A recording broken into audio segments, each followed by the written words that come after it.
찬양하라 내 영혼아, 찬양하라 내 영혼아, 찬양하라 내 영혼아. 내 속에 있는 것들아 다 찬양하라. 감사하라 내 영혼아, 감사하라 내 영혼아. 내 속에 있는 것들아 다 감사하라. 찬양하라 내 영혼아. 한번 더 하겠습니다. 찬양하라 내 영혼아, 찬양하라 내 영혼아. 내 속에 있는 것들아 다 찬양하라. 마지막 기뻐하라 내 영혼아, 기뻐하라 내 영혼아, 기뻐하라 내 영혼아. 내 속에 있는 것들아 다 기뻐하라.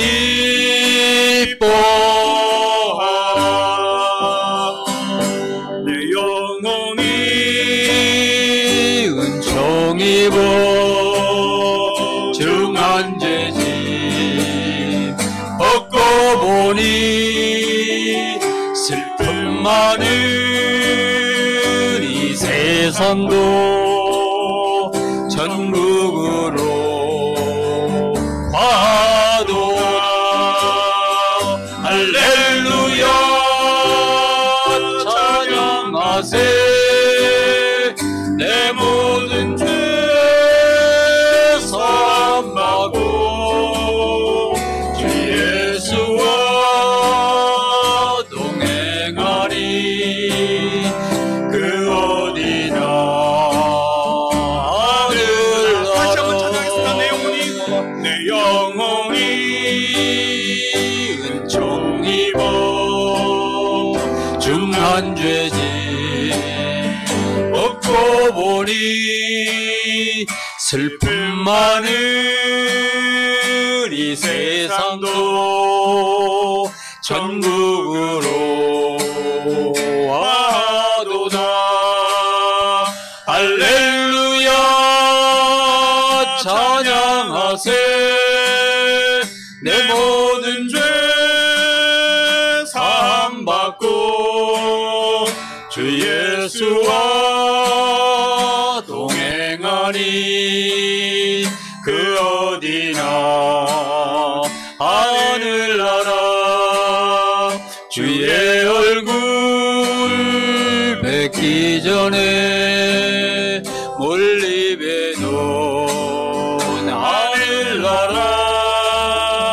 내 맘속에 이루어지니 날로 날로 가깝도다. 할렐루야 찬양하세. 내 모든 죄 사함받고 주 예수와 동행하니. 그 어디나 하늘나라. 높은 산이 거친 들이 초막이나 궁궐이나 내 주 예수 모신 곳이 그 어디나 하늘나라. 할렐루야 찬양하세. 내 모든 죄 사함받고 주 예수와 동행하니. 그 어디나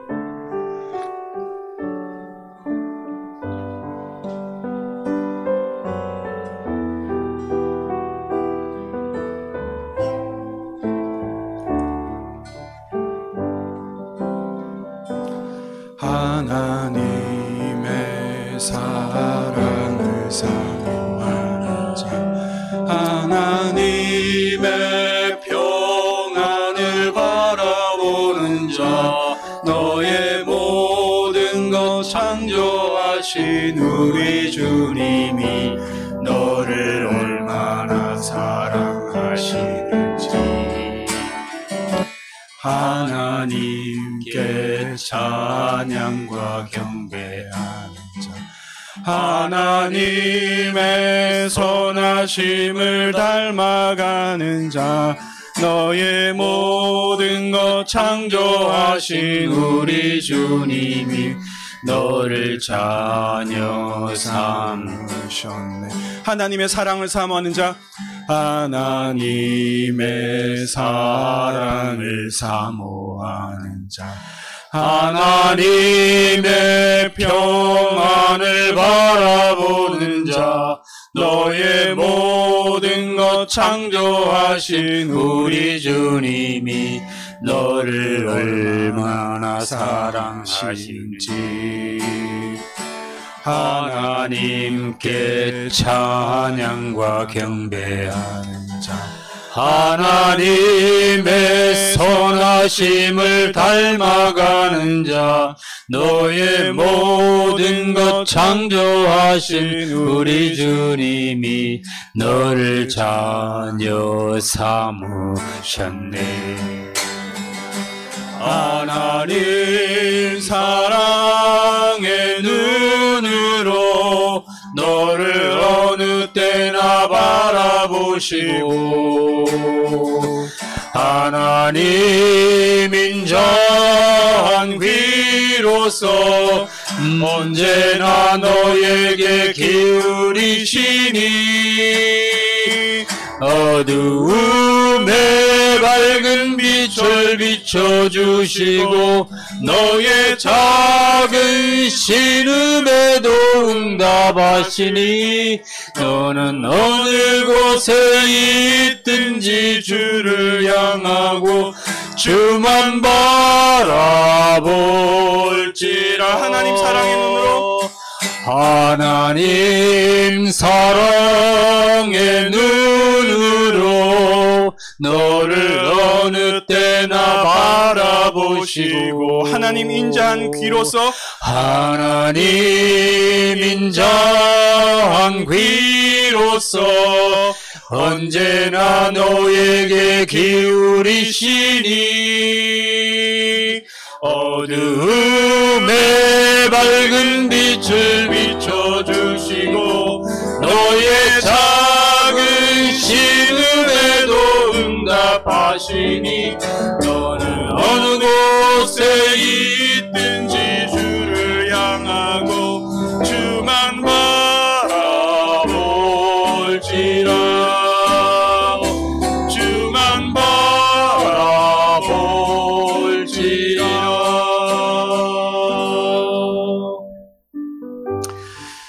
사랑하신 하나님 아버지, 주의 은총받은 우리 하나님의 백성들이 하나님을 예배하기 위해서 이 자리에 모였습니다. 오늘도 우리 주의 교회는 우리를 소망 가운데로 부르시는 하나님의 음성을 듣기를 원합니다. 이 어두운 세상, 어지럽게 우리를 혼란케 하는 많은 소리들 가운데 우리는 하나님의 음성을 분별할 수 있기를 원하고 기도합니다. 주님, 우리가 하나님을 원하는 것보다 하나님께서 훨씬 더 우리를 열심히 찾고 계시다는 것을 저희들 믿습니다. 하나님의 부르심에 지금 우리 영혼이 깨어나서 반응하고 응답하고 순종하는 저희들 모두가 되도록 주님 인도해 주시기를 원합니다. 주님, 우리 안에 있는 마음의 소원에 주께서 성령의 기름 부어 주시기를 원합니다. 그것들이 하나님 앞에서 거룩하게 되고 경건하게 되어 하나님께서 받으실 만한 소원이 되기를 원합니다. 오늘도 우리가 주님 앞에 나올 때 가져온 모든 무거운 짐들, 걱정, 근심들, 고민들, 육신의 질병과 죄와 허물과 연약함을 모두 주님 앞에 올려드립니다. 경제적인 문제, 자녀들의 문제, 이웃과의 관계 등 모든 문제를 주님 앞에 내려놓습니다. 주님께서 우리 모든 육신의 연약함과 질병을 십자가에서 다 해결하셨음을 저희들 믿습니다. 우리가 이제 우리 앞에 놓인 문제들을 잊어버리고 주님께서 우리를 부르신 그 소명을 향해서 달려가는 저희들 되게 도와주세요. 하나님께서 우리를 사랑하시고 축복하시니 우리가 영혼이 잘됨 같이 범사가 형통할 줄로 믿습니다. 오늘도 주님이 우리와 함께 하심으로 우리 예배가 마음에 흡족하고 성공할 줄로 저희들은 믿습니다. 우리를 사랑하셔서 주신 하나님의 말씀을 감사드립니다. 말씀 위에 기름 부어주세요. 거룩하신 하나님의 말씀으로 우리가 마음을 고치고 결단하고 돌아가는 귀한 주의 날이 되게 축복해 주시기를 원합니다. 함께 하실 성령님께 감사드리고 예수님의 이름으로 기도드립니다. 아멘. 하나님 말씀 같이 봉독하겠습니다. 사무엘상 3장 1절부터 7절까지 말씀을 같이 읽겠습니다. 아이 사무엘이 엘리 앞에서 여호와를 섬길 때에는 여호와의 말씀이 희귀하여 이상이 흔히 보이지 않았더라. 엘리의 눈이 점점 어두워가서 잘 보지 못하는 그때에 그가 자기 처소에 누웠고 하나님의 등불은 아직 꺼지지 아니하였으며 사무엘은 하나님의 궤에 있는 여호와의 전 안에 누웠더니 여호와께서 사무엘을 부르시는지라 그가 대답하되 내가 여기 있나이다 하고 엘리에게로 달려가서 이르되 당신이 나를 부르셨기로 내가 여기 있나이다 하니 그가 이르되 나는 부르지 아니하였으니 다시 누우라 하는지라 그가 가서 누웠더니 여호와께서 다시 사무엘을 부르시는지라 사무엘이 일어나 엘리에게로 가서 이르되 당신이 나를 부르셨기로 내가 여기 있나이다 하니 그가 대답하되 내 아들아 내가 부르지 아니하였으니 다시 누우라 하니라. 사무엘이 아직 여호와를 알지 못하고 여호와의 말씀도 아직 그에게 나타나지 아니한 때라. 아멘. 지난 주일 예배에 그 설교가 그 기술적인 문제가 있어서 녹음이 되지 못했습니다. 죄송하게 생각하고 예배 끝나고 집에 돌아가서 유튜브에 올리려고 했더니 소리가 전혀 들리질 않는 거예요.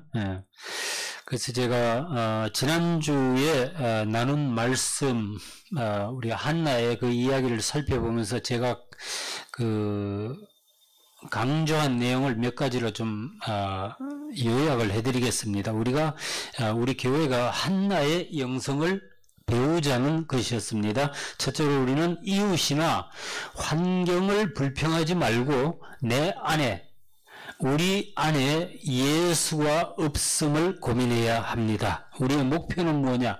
작은 예수로 변화받는 것이고 우리 교회는 그 한나처럼 그 아들을 생산하는 사명을 받은 공동체라는 것을 믿으시기 바랍니다.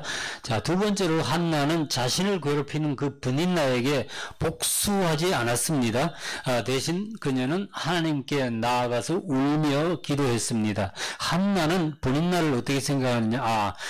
저 분은 이 나를 향한 여호와의 막대기와 지팡이다 이렇게 받아들인 거예요. 그 다음에 세 번째로 또 그녀는 그 영성이 부족하게 보이는 그 제사장 엘리의 그 축복하는 말을 믿고 더 이상 수색이 없었다. 얼굴에 근심하지 않았다고 그럽니다. 엘리가 비록 늙고 눈도 어둡고 미련했지만은 한나가 하나님이 세우신 제사장의 말을 믿었을 때 하나님께서는 그녀의 소원을 들어주셨습니다. 자, 엘리는 성경에서 타락한 제사장 혹은 무능한 영적 지도자의 상징으로 나타나지만은 그럼에도 이 한나와 엘가나는 그의 축복의 말씀을 믿었습니다. 예, 우리도 그렇습니다. 우리 기도가 응답받으려면은 내가 기도하는 걸 내가 먼저 믿어야 되는 거예요. 예, 내가 누구에게 머리를 디밀고 안수받는 게 중요한 것이 아니라, 예, 나에게 온 말씀을 하나님의 음성으로 받아들여야 한다는 겁니다. 그래야 우리가 하나님의 기적을 볼 수 있습니다. 비록 여러분의 교회 목사가 부족하고 좀 무능해 보이더라도 그런 목사의 형식적인 인사 혹은 빈말이라도 여러분들이 믿으면은 복을 받습니다. 신기하죠? 그런 의미에서 제가 여러분들 한번 더 축복했으면 좋겠어요. 자, 여러분에게 오늘 하나님의 놀라운 은혜와 평강이 넘치시기를 주님의 이름으로 축복합니다. 예, 오늘 예배와 말씀이 여러분을 자유케 하고 몸과 마음과 영혼에 온전한 치유를 가져다 주시기를 기도합니다. 아멘. 자, 누가 안수하고 뭐 기도했느냐, 이것 뭐 어떤 때는 그것도 중요해요. 근데 기도를 받는 이가 그걸 믿었느냐, 그것이 더 중요하고 응답받는 키가 된다는 걸 믿으시기 바랍니다. 자, 오늘 우리가 읽은 말씀은 하나님께서 사무엘을 이제 부르시는 장면이에요. 사무엘이 어렸을 때는 여호와의 말씀이 희귀하고, 아이 사무엘이 엘리 앞에서 여호와를 섬길 때에는 여호와의 말씀이 희귀하여 이상이 흔히 보이지 않았더라. 이상이 아니고 이상입니다. 이거는 달을 이자 이미지할 때 상자. 이상이라고 그래야 돼. 이상이 아니고. 자, 오늘 우리가 사는 세상은 어떻습니까? 자, 여러분들은 요즘 세상이 하나님의 말씀이 넘쳐나는 때라고 보십니까? 아니면 아직도 말씀이 희귀한 세상이라고 생각하십니까? 여기에서 사무엘이 아이였다고 그러지만은 신학자들은 그가 적어도 12살, 많게는 30세 가까이 되었을 것으로 봅니다. 왜냐하면 민수기 4장 보시면은 성막에서 봉사할 레위 지파의 남자들을 뽑는데 30세부터 50세 사이 남자로 이 나이를 한정해서 계수합니다. 아마도 사무엘이 상대적으로 어렸지만은 엘리를 도와서 성전에서 봉사할 수 있는 그런 나이에 이르렀을 것으로 보는 거예요. 그런데 그가 여호와를 섬길 때에는 첫째 뭐라고 했어요? 여호와의 말씀이 희귀하고, 그 다음에 두 번째로 이상이 잘 보이지 않았다고 합니다. 여기서 여호와의 말씀은 그 유명한 드발, 우드발, 우는 관사입니다. 그 다음에 이상은 하존이라고 합니다. 하존. 많이 나오는 말씀이, 이 말은 묵시, 계시 혹은 비전으로도 이렇게 번역이 되는데, 자, 하나님의 말씀은 당연히 중요하죠. 근데 이상도 그 하존도 그에 못지않게 중요합니다. 잠언 29장 18절에 뭐라고 했어요? 묵시가 없으면 백성이 방자히 행하거니와 율법을 지키는 자는 복이 있느니라. 여기서 묵시라고 번역한 것이 바로 하존입니다. Where there is no vision, the people perish. 그러니까 하존, 이 묵시가 없으면 여기서 영어로 보면은 백성이 망한다, 그렇게 되어 있습니다. 네, 그게 중요한 거예요. 그런데 사무엘 때 정말로 하나님의 말씀이 희귀하고 묵시가 없었을까요? 아모스 8장 11절입니다. 주 여호와의 말씀이니라. 보라, 날이 이를지라 내가 기근을 땅에 보내리니 양식이 없어 주림이 아니며 물이 없어 갈함이 아니요 여호와의 말씀을 듣지 못한 기갈이라. 오늘날 세상에는 사실은 하나님의 말씀이 넘쳐납니다. 집집마다 책장에는 적어도 몇 권의 성경책이 꽂혀 있고, 스마트폰에 뭐 열면 구글로 뭐 유튜브로 유명한 설교자들, 목사들의 설교를 언제든지 여러분들이 들으실 수 있는 거예요. 요즘은 또 자칭 그 선지자라는 사람들도 많아서 각 각종 그 은사 집회나 예언 집회 이런 것도 너무 많습니다. 사실 가고 싶으면 마음만 있으면 얼마든지 갈 수 있어요. 예, 역사상 하나님의 말씀이 이렇게 편리하게 쉽게 접할 수 있었을 때는 없었습니다. 예, 앞으로는 아마 더욱 쉽고 더욱 빨리 하나님의 말씀을 듣거나 또 원하면 공부할 수 있을 겁니다. 자, 만약에 그렇다면은 오늘날은 하나님의 말씀이 풍성한 때인가? 근데 이게 뭐라 했어요? 하나님께서 기근을 땅에 보내는 날이 이를 것이라고 말씀을 하시는데 저는 그 날이 바로 오늘날이 아닌가 생각합니다. 이 기근은 여기 보면은 먹을 것이 없는 기근이 아니다. 마실 것이 없는, 마실 물이 없어서 목마른 것이 아니다 라고 말씀하십니다. 그러니까 먹을 것이 넘치고 마실 것이 많은데도 오히려 사람들은 너무 많이 먹어서 요즘은 병이 들죠. 그게 탈인데, 근데 하나님의 말씀은 사람들이 그런 것 때문에 줄이고 목마른 것은 아니라 라고 말씀하십니다. 자, 뭐라 그랬어요? 예, 여호와의 말씀을 듣지 못한 기갈이라. 잘 보세요. 여호와의 말씀이 없어서 기갈이라고 말씀하지 않았습니다. 듣지 못하는 기갈이다. 예. 아무리 세상에 하나님의 말씀이 차고 넘쳐나도 내가 그걸 듣지 못하면 그 기갈인 거예요. 예. 하나님께서 늘 우리에게 말씀을 해주셔도 내가 그걸 알아들을 귀가 없으면, 깨달을 머리가 없으면 그게 기갈인 거예요. 예. 자, 물이 바다를 넘침같이 하박국서에서 세상은 하나님의 영광을 인정하는 것들로 넘쳐나지만은 내가 그것을 느끼지 못하고 받아들이지 못하고 믿지 못하는 것이 바로 기갈이라는 거예요. 믿습니까? 예. 여러분들이 어딜 가든지 이 전화통 꺼내 들고 먼저 체크하는 게 뭐예요? 이게 신호가 있는가? 여기에. 아니면 와이파이가 연결이 되어 있는가? 송신탑으로부터 신호가 들어오고 있는가? 예. 만약 전화가 안 되고 인터넷이 안 되면은 둘 중에 하나가 문제죠. 거기에 신호가 혹은 와이파이가 없거나 아니면은 내 전화통이 문제인 거예요. 그죠? 하나님 말씀도 그렇습니다. 내가 하나님과 교통이 안 되는 이유는 둘 중에 하나죠. 하나님이 말씀을 보내시지 않든지 아니면 내가 듣지 못하기 때문입니다. 우리가 알기로는 우리 하나님은 말씀하시는 하나님이세요. 예, 하나님께서는 지속적으로 우리에게 말씀을 보내주십니다. 다만 내가 귀와 눈이 어두워져서 하나님의 음성을 듣지 못하고 그분의 비전을 보지 못할 뿐이에요. 그 어두운 시대의 특징은 뭐냐? 하나님과 이 연결 상태가 별로 좋지 못하다는 거예요. 건강하지 않다는 거예요. 예.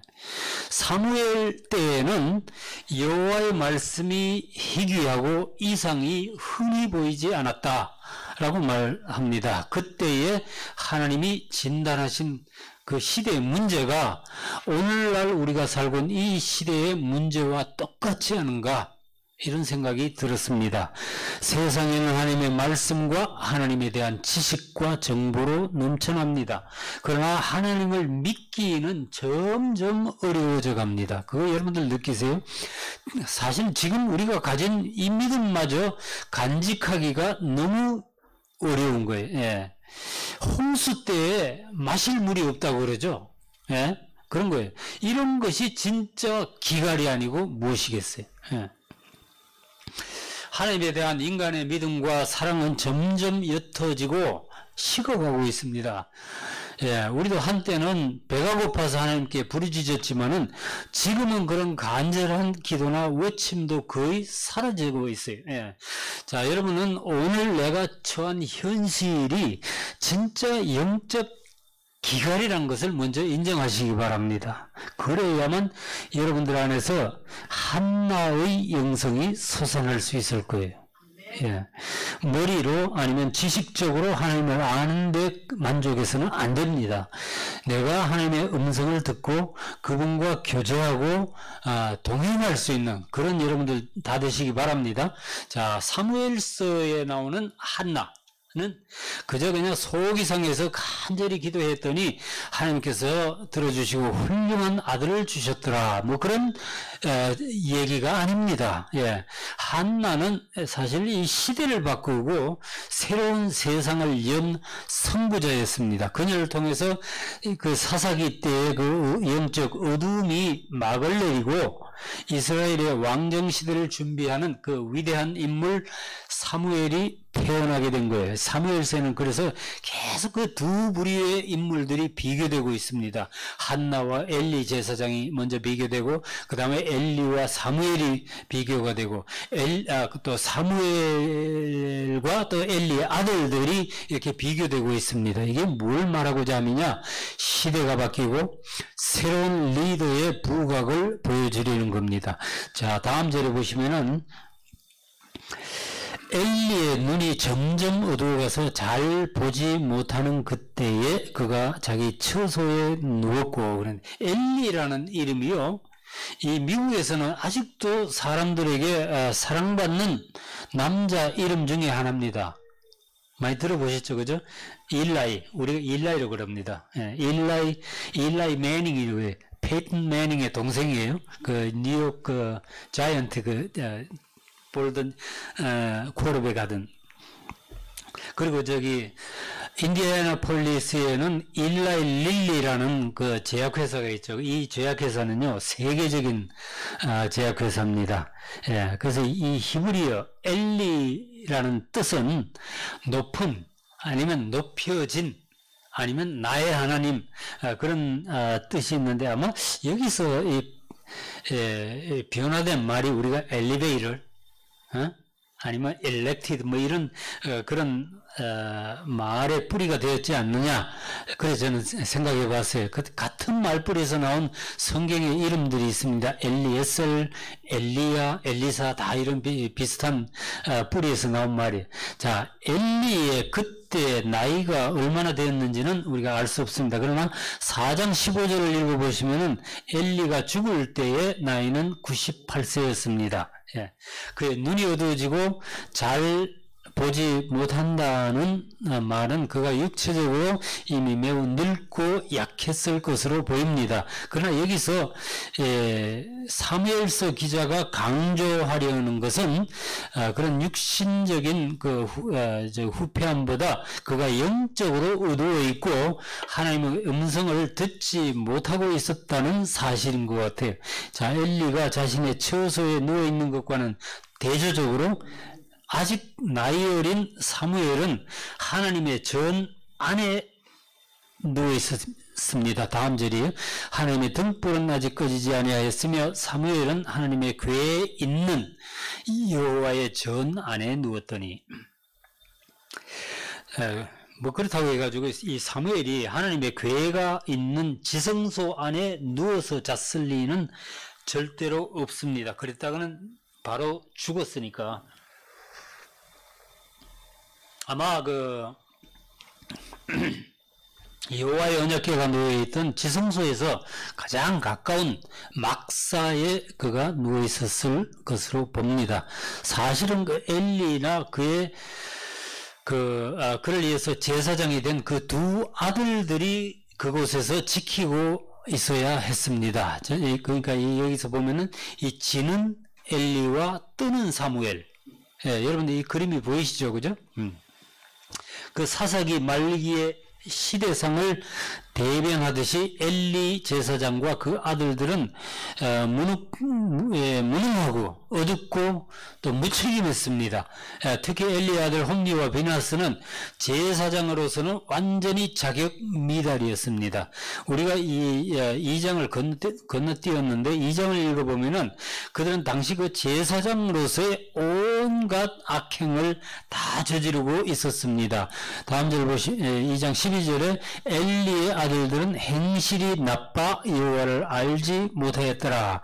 그 여호와를 알지 못했으니까 행실이 나빴겠죠. 예. 이 구절을 영어로 읽어보시면은 그 밑에 보시면은 그들은 뭐라 그랬어요? The sons of Eli were sons of 벨리알. 이 벨리알의 아들들이었다 라고 쓰여 있습니다. 이 구약성에서 이 말, 벨리알이라는 말이 15번이 나오는데, 고린도 후서에서는 그리스도를 대적하는 이름으로 나오는 이름이죠. 이 벨리알. 이 벨리알이 누구예요? 예. 악행을 사랑한 타락한 천사의 이름이라고 그럽니다. 이 벨리알의 자식들처럼 이 엘리의 아들들이 여호와의 제사를 멸시하고 음행을 저질렀다고 그럽니다. 백성이 여호와 앞에 들고 온 희생제물을 제사도 드리기 전에 미리 빼앗기도 하고 또 회막문에서 수종드는 여인들과 동침하기도 했습니다. 그러니까 아버지 백을 믿고 온갖 악행을 다 하고 무슨 강남의 황태자 노릇을 한 거죠. 그런데 그 모든 죄의 책임이 있는 엘리는 이 아들을 제대로 다스리지 못했습니다. 자, 그래서 누군지는 모르지만은 이 장에 보면은 하나님의 사람이 엘리에게 와서 그의 죄를 책망하고 그의 집안의 심판과 멸망을 경고합니다. 그 죄목은 두 가지였어요. 첫째로는 그의 아들들이 백성의 제물과 예물을 밟음으로써 하나님의 성소를 더럽힌 것과 두 번째로는 그가 자신의 아들들의 죄악을 알면서도 바로잡아 주지 못한 것이었습니다. 이 하나님은 엘리가 자신의 아들들을 하나님보다도 더 중히 여겼다고 책망하십니다. 저도 그 엘리처럼 아들 둘을 두었지만은 이 자식들의 잘못을 책망하는 게 얼마나 힘든지 모릅니다. 예. 그 참 큰 마음을 먹고 그래야 한마디 할 수 있는, 이게 오늘날 이 부모의 위상이 이렇게 떨어졌어요. 예.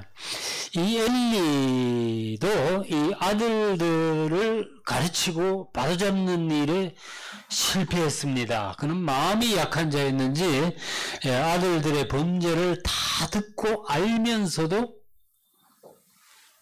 단호하게 훈계하지 못했습니다. 3장 13절 제가 안 올렸는데 보시면은 하나님께서 사무엘에게 왜 엘리의 집이 심판을 받고 멸망하는지 그 이유를 설명을 해 주십니다. 내가 그의 집을 영원토록 심판하겠다고 그에게 말한 것은 그가 아는 죄악 때문이다. 그 엘리가 자신의 아들의 죄를 다 알고 있었던 거예요. 이는 그가 자기의 아들들이 저주를 자청하되 금하지 아니하였음이니라. 자, 결국 그의 아들들의 그 하나님 앞에서도 앞에서 그 범죄하고 그거하고 또 그 엘리 자신의 우유부단한 성격이 그의 가족의 멸망으로 이어지고 마는 거예요. 그의 아들들도 아버지의 훈계를 무시하고 듣지 않았습니다. 다음 절에 보면은 그들과는 대조적으로 사무엘이 어떻게 하나님의 은총 아래 자라고 있었는지를 보여주는데, 이 흥미롭게도 사무엘의 어릴 때의 모습은 예수님의 그것과 아주 비슷합니다. 그거 보고 베낀 것 같아요. 사무엘상 2장 26절에는 아이 사무엘이 점점 자라매 여호와와 사람들에게 은총을 더욱 받더라. 누가복음 2장 52절 말씀에 예수는 지혜와 키가 자란다는 말씀이 또 나오죠. 하나님과 사람에게 더욱 사랑스러워 가시더라. 아멘. 사무엘이 그러니까 장차 오실 예수 그리스도의 예표적인 인물로서 거의 완벽한 모습을 보여주고 있습니다. 그러나 이 모든 일은 사무엘을 일으켜서 역사를 바꾸시려는 하나님의 계획이 있었기 때문입니다. 2장 25절에는 이 일이 여호와께로서 말미암았음을 분명히 보여주고 있습니다. 뭐라고 했어요? 그들이 자기 아버지의 말을 듣지 아니하였으니 이는 여호와께서 그들을 죽이기로 뜻하셨음이니라. 자, 왜 엘리의 아들들이 아버지의 그런 간절한 호소에도 말을 듣지 않고 계속 악행을 저지르고 있었느냐? 하나님께서 그들을 죽이기로 작정하고 계셨기 때문이라고 말하는 거예요. 예. 자, 똑같아요. 바로의 마음을 강팍하게 하셔서 이스라엘 백성을 출애굽시키셨듯이 하나님께서는 엘리와 그 두 아들들을 죽이심으로 사무엘의 시대를 여시려고 했던 거예요. 이사님께서 장차 이스라엘의 왕을 세우고 다윗에게 기름 부어 왕을 삼고 그 다윗의 계보에서 그리스도가 나게 하시기 위해서 사무엘이란 경건한 지도자가 나와야 하기 때문에 그런 거예요. 예. 자, 그런데 그들이 죽지 않고서는 그 하나님의 뜻이 이루어지지 않기 때문에 아마 그랬던 것 같아요. 이 모든 일이 하나님의 뜻 안에서 일어난 일이었다는 거예요. 그렇기 때문에 우리가 그냥 엘리나 그의 아들들이 악하다고 비난할 필요는 없습니다. 그거 보고 우리가 반면교사로 삼고 배울 필요는 있겠지만은 그들을 비난할 필요는 없어요. 예. 만약에 가룟 유다가 없었다면 그렇죠. 예. 우리가 구원받을 수 있었겠어요? 자, 그러니까 엘리는 그 나름대로 하나님의 제사장으로서의 사명을 잘 감당했습니다. 예. 비록 그가 영적으로 어둡고 이스라엘의 지도자로서 좀 부족한 면이 보였지만은 그의 일이 다 나쁘지는 않았습니다. 오늘 그래서 우리가 잠깐 이 엘리를 칭찬하고 넘어갔으면 좋겠어요. 첫째로 엘리는 성전에서 기도하던 한나를 축복해서 보냈는데 기도하는 여자를 술 취한 여자로 착각을 하고 헷갈리기도 했지만은 그가 빌어준 복은 실제로 한나에게 일어났습니다. 하나님께서 그의 기도를 들어주셔서 사무엘이 태어나게 하신 거예요. 예. 그 다음에 두 번째로 그는 사무엘을 성전에서 양육했습니다. 예, 엘리는 그 어린 사무엘을 받아줘서 성전에서 잘 자라도록 돌봐준 거예요. 예. 사무엘이 젖을때자마자 나실인으로 성전에 바쳐졌죠. 그죠? 예. 엘리는 그때부터 그에게 멘토가 되어가지고 아주 잘 키우는 거예요. 이렇게 잘 컸잖아. 오늘 보시는 것처럼. 그죠? 엘리의 공로가 있는 거예요. 예. 그 다음에 엘리는 한나가 바친 하나님께 바친 사무엘을 대신해서 그 가정에 다른 후사를 주시도록 기도했는데, 예, 한나가 집으로 돌아가서 어떻게 됐어요? 세 아들과 두 딸을 더 얻었습니다. 2장 20절에 나오는 말씀이에요. 자, 하나님께서 엘리의 기도를 들어주셨다는 거예요. 그 다음에 네 번째로 엘리는 비록 아들들을 바로잡지는 못했지만은 그래도 간곡하게 그들을 훈계했습니다. 엘리 마음 자체가 잘못된 건 아니었다는 거예요. 예. 그 다음에 또 보면은 사무엘이 하나님이 그 부르시는 음성을 들었을 때에도, 예, 비록 자신은 하나님의 음성을 듣지 못했어도 엘리는 영적 멘토답게 사무엘이 어떻게 대답해야 할지를 잘 가르쳐 줬습니다. 3장 8절 9절 말씀이에요. 엘리가 여호와께서 이 아이를 부르신 줄을 깨닫고 엘리가 사무엘에게 이르되 가서 누웠다가 그가 너를 부르시거든 네가 말하기를 여호와여 말씀하옵소서 주의 종이 듣겠나이다 하라 하니. 자, 잘한 거죠.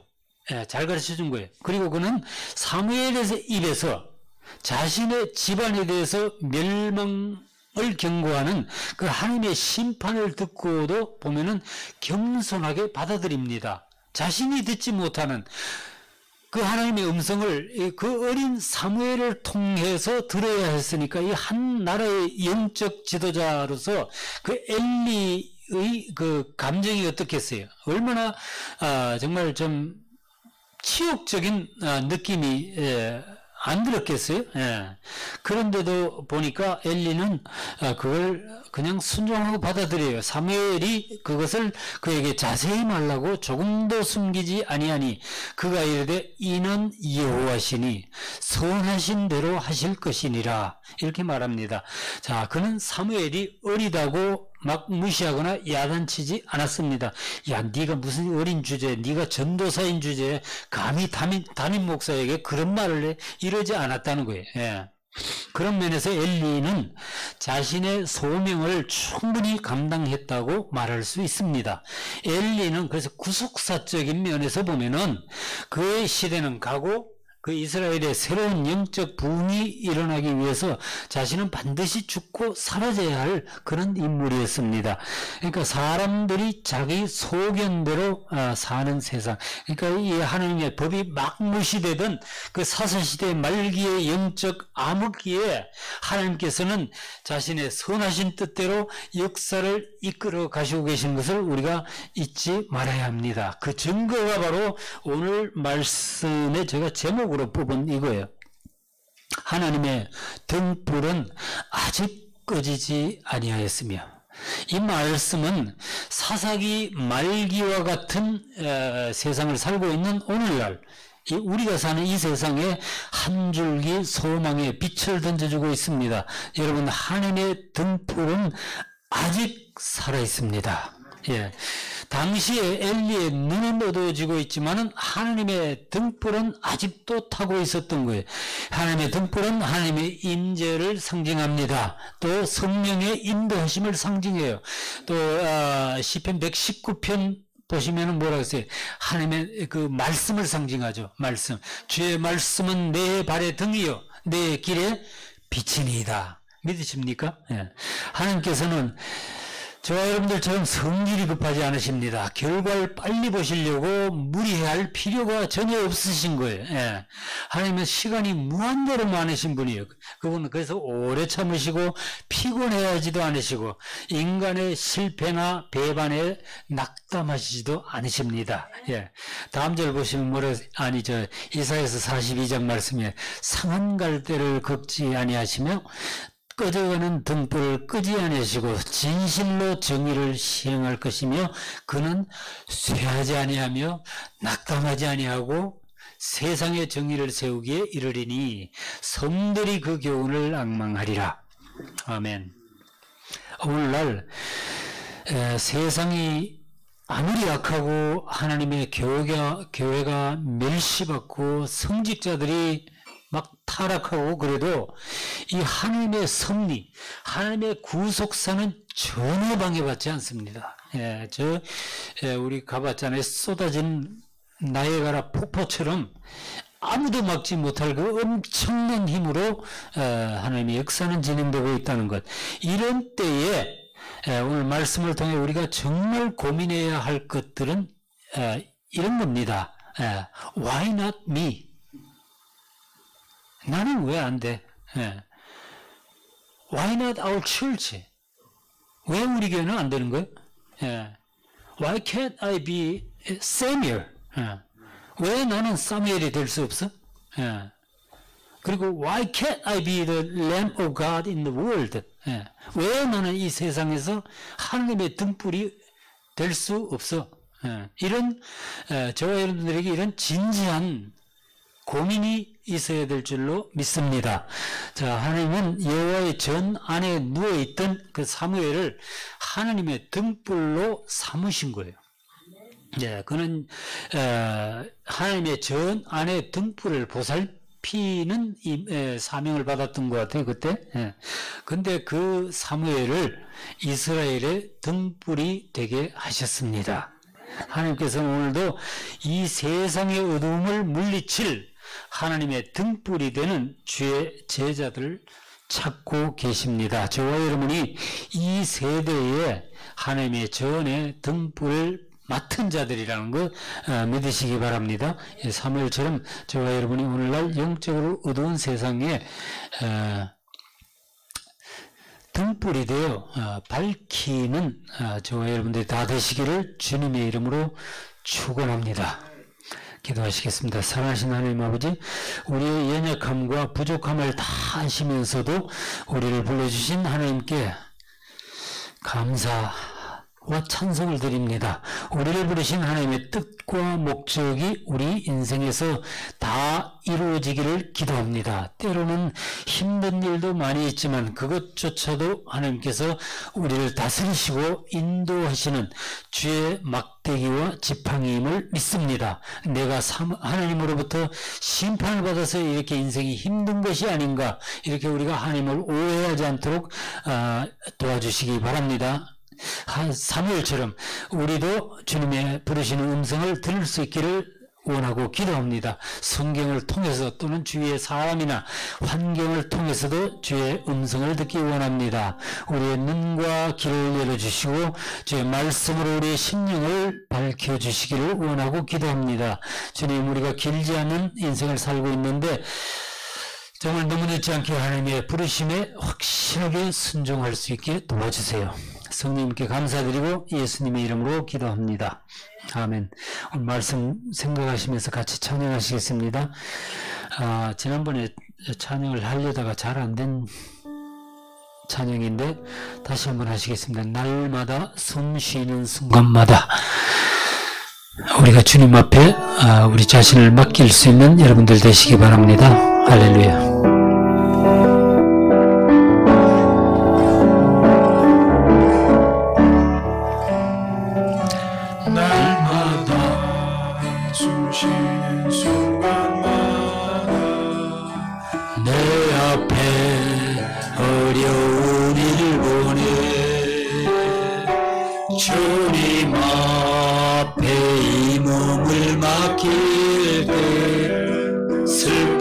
믿으십니까? 다시 한번 찬양합니다. 날마다 숨쉬는 순간마다, 날마다 숨쉬는 순간마다 내 앞에 어려운 일 보내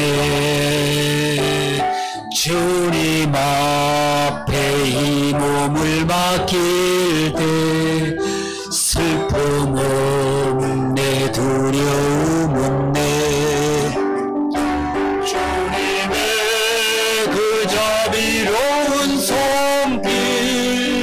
항상 좋은 것 주시도다.